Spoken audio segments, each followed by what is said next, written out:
ದೀಪಾವಳಿ ನೋಡಿದ್ದೀರಾ? ಕಂಡಲ್ಲಿ ಹೋಗಿ, ಕಂಡಲ್ಲಿ ಎಂತ ಹೇಳ್ತಾರೆ, ಅಕ್ಕಿಯಲ್ಲಿ ಮಾಡುದು ನೀವು, ಅಕ್ಕಿಯಲ್ಲಿ ಮಾಡುದು. ಎಲ್ಲಿ ಮಾಡೋದು ಅಂತನಾ? ಹಾ, ಅಕ್ಕಿ ಬೆಳೆದು ಎಲ್ಲಿ? ಊರಲ್ಲಿ. ಊರಲ್ಲಿ ಎಲ್ಲಿ? ಲ್ಯಾಂಡ್ ಅಲ್ವಾ? ಹೌದು. ಲ್ಯಾಂಡ್ ಅಲ್ಲಿ ನಾವು ಹೋಗಿ ದೇವರಿಗೆ ಪೂಜೆ ಮಾಡ್ತೀವಿ. ದೇವರಿಗೆ ಪೂಜೆ ಮಾಡಿದ ನಂತರ ನಾವು ಎಲ್ಲಿ ಅಕ್ಕಿ ಮಾಡ್ತೀವಿ ಅಲ್ವಾ, ಅಲ್ಲಿ ಹೋಗಿ ಒಂದು ಕೊಕೊನಟ್ ಇದೆ ಗೊತ್ತುಂಟಾ? Leaves coconut. ಹಾ, ಕೊಕೊನಟ್ ಇದೆ ಇರುತ್ತೆ ಗೊತ್ತುಂಟಾ?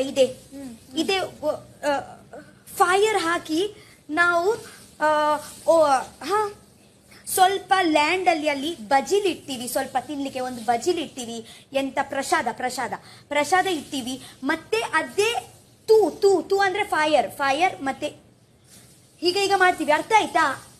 ಗೊತ್ತಾಯ್ತು. ಅದೇ ಆಕ್ಚುಲಿ ಗ್ರೀನ್ ಇರಲ್ಲ, ಬ್ರೌನ್ ಇರುತ್ತೆ. ಹೌದು, ಹುಣಗಿರುತ್ತೆ. ಹಾ, ಅದೇ ಈಗ ಮಾಡಿ ಇಟ್ಟಿ, ಓ ಬಲರಾಮ, ದೇವರು ನಮ್ಮ ಓ ಬಲರಾಮ ಅಂತ ಹೇಳಿ ಕೂ ಅಂತ ಹೇಳುದು, ಮತ್ತೆ ಇಡುದು, ಕತ್ತಲಲ್ಲಿ ಹೋಗುದು.